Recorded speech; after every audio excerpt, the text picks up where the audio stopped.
Hi there, welcome to the third course of our trilogies about systemic enterprise development. In this final session, we will talk about the practical implementation and a concrete sample process that leads through different stages, reflects the 5 spheres of activity, initiates systemic development, navigates through change and transformation, and ultimately leads to continuous development and improvement. Let us briefly explain the difference between the 5 spheres of activity and the implementation process. It lies in the fact that the process naturally focuses on progress in terms of content in a chronological sequence. The individual process steps have a fixed sequence, each with a conclusion. The 5 spheres, on the other hand, summarize content and fields of activity that are also interlinked but have no fundamental termination.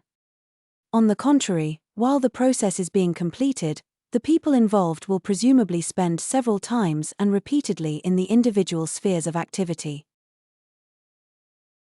Our process in systemic enterprise development does not describe a one-off process, but rather the continuous work of corporate management on the further development and transformation of the company in its core areas of culture, people, and organization. We have 4 development stages methodically derived, following the level of maturity and time.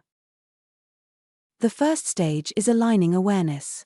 When a company or its management consciously engages with systemic enterprise development and its targeted application for the first time. The second stage is initial application. It follows the previous stage when a dedicated practical implementation takes place for the first time. The third stage is initial expansion. When the topics prioritized in the initial application are supplemented by further topics or other topics in systemic enterprise development. The fourth stage is continuous improvement. When a transition to continuous application, improvement, and further development occur. In these 4 stages, varying conditions prevail to some extent and different topics take center stage. In addition, a specific form of empowerment of personnel and the organization unfolds during these different phases, which impacts the subsequent periods. Effective systemic enterprise development should therefore never be seen as a self-contained or time-limited project, but as a process that is firmly anchored in the entire life cycle of an organization. Let us look at the usual framework conditions at these 4 stages. What are typically the framework conditions of Stage 1? In Stage 1, alignment of awareness, the framework conditions are usually characterized as follows. Operational routine, limited awareness of systemic management, talent gaps, diverse terms, methods, and tools in management, and inconsistent alignment of principles, goals, and expectations. In this stage, the maturity of the executives is assumed as follows. Inhomogeneous maturity levels within the team, lack of targeted talent development for systemic enterprise development, and inadequate ability to effectively implement change. The maturity of the company's organization is assumed as follows. Lack of experienced, structured development in the areas of culture, people, and organization, and ability and willingness to change are insufficient. Regarding the resources, it is the scarcity of available skills and working time for systemic development topics assumed, as well as a lack of dedicated demand planning and provision for systemic enterprise development. Let's see what typically the framework conditions of Stage 2 are. In Stage 2, which is initial application, the framework conditions are usually characterized as follows. Lack of personal practical experience in the implementation of structured development measures in the areas of culture, people, and organization. Personal ideas and expectations that are not optimally aligned. In this stage, the maturity of the executives is assumed as follows. Emerging uncertainty and an increased need for knowledge due to the beginning of further development. And disagreement in identifying a suitable approach and priorities. The maturity of the company's organization is in this stage assumed as follows. Emerging uncertainty and an increased need for knowledge due to the beginning of further development. And rejection and resistance to change. Regarding the resources at this stage, it is assumed that existing resources take on additional tasks. Let us see what typically the framework conditions of Stage 3 are. In Stage 3, which is initial expansion, the framework conditions are usually characterized as follows. The executives and the organization can effectively expand the systemic development measures. And new resistance arises when past experiences carry negative connotations or setbacks are recorded. In this stage, the maturity of the executives is assumed as follows. Uncertainties have largely given way to experienced impressions. Openness and awareness have increased further. And challenges in dealing with new resistance must be overcome. The maturity of the company's organization is in this stage assumed as follows. Uncertainties have largely given way to experienced impressions. And willingness to change has increased further. Regarding the resources at this stage, it is assumed that now the need for skills and working hours can be better estimated, and initial dedicated responsibilities and resources have been established. Let's see what typically the framework conditions of Stage 4 are. In Stage 4 continuous improvement, the framework conditions are usually characterized as follows. There is a common basic understanding of systemic development and its company-wide application. Recurring processes are organized according to a coordinated and known basic principle. And there is an intact basic framework that can be continuously developed. In the fourth and last stage, the maturity of the executives is assumed as follows. Personal maturity levels are known and are developed further. Changed attitude towards working on the company system. Additional efforts to maintain conviction, passion, and perseverance. And different levels of maturity are known and measures are defined.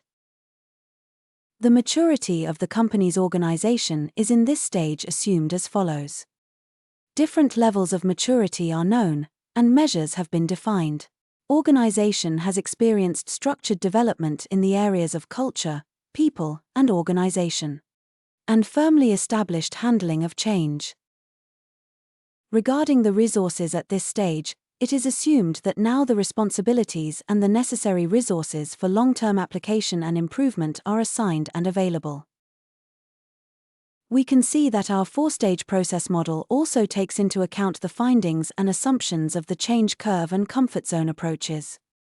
Both approaches play an important role in the effective implementation of the process and the realization measures and are supplemented by further insights, such as the so-called blind spot, the personal value system, or emotional intelligence. Ultimately, this also feeds into the holistic character of systemic enterprise development. If you would like to find out more details about the individual characteristics, behavior patterns, and state descriptions in the 4 stages, then read our text post about the process. There you will find a more comprehensive explanation.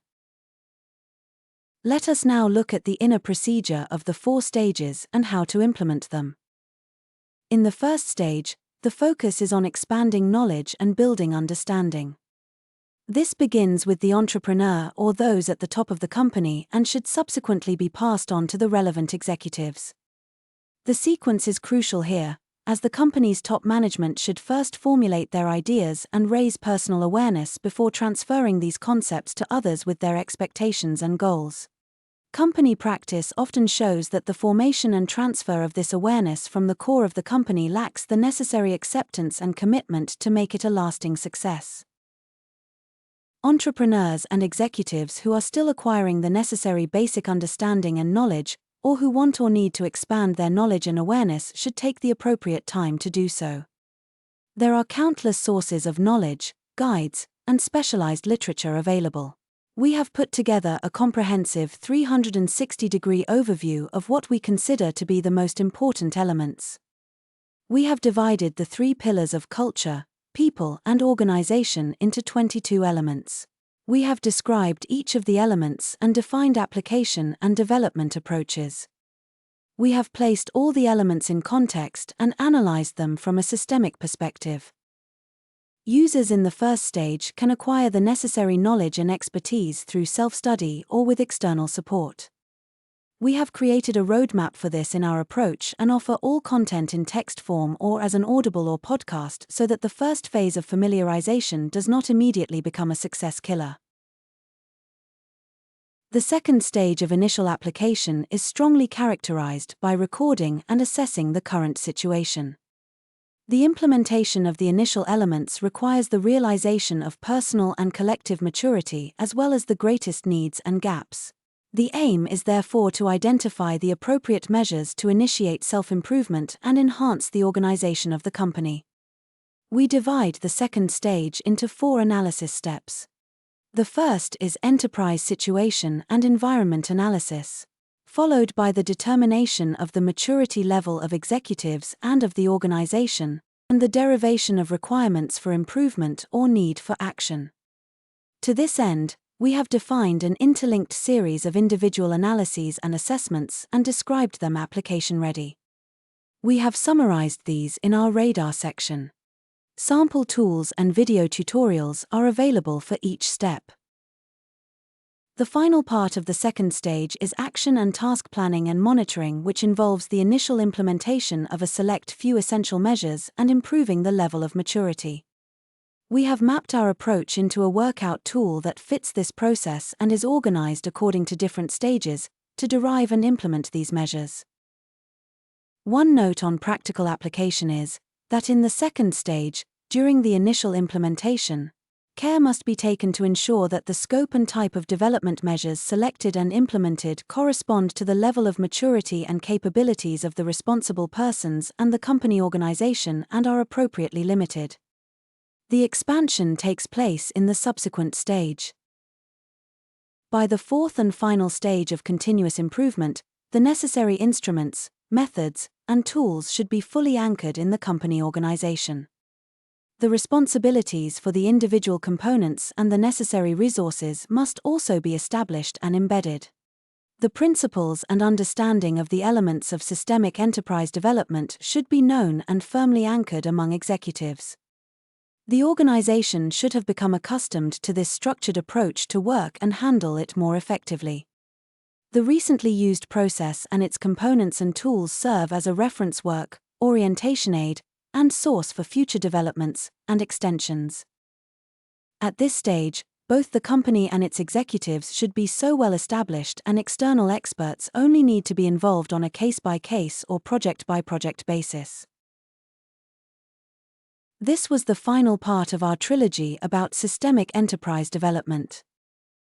We have explained why it is important to create a healthy and effectively developed enterprise system as a vibrant workplace, where positive energy flows, where there is enough strength to pursue strategic goals, where the purpose is shared, and where executives know exactly what their role is to make the system move forward. Using the example of the 5 spheres of activity in Enterneering, we have described how systemic enterprise development can be structured from the perspective of the entrepreneur or executive, and thus be implemented in practice. We have explained that the 5 spheres represent different focal points in terms of content as well as a sequence of different development topics. Finally, we have shown a way for practical implementation and a concrete sample process that leads through different stages, reflects the 5 spheres of activity, initiates systemic development, navigates through change and transformation, and ultimately leads to continuous development and improvement. Did we familiarize you with the significance of systemic development? Have you recognized the enormous power and benefits of this type of corporate management? The biggest obstacle on the way to systemic success is the recognition and the decision to start.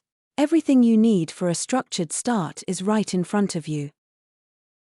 For an ultimate favorable subscription fee, you have unlimited access to all our content, tools, and practical tips for 12 months. You are free to decide at any time whether you want to be supported or guided by experienced experts during your development or whether you want to work towards your success through self-study. There is no hidden knowledge with us.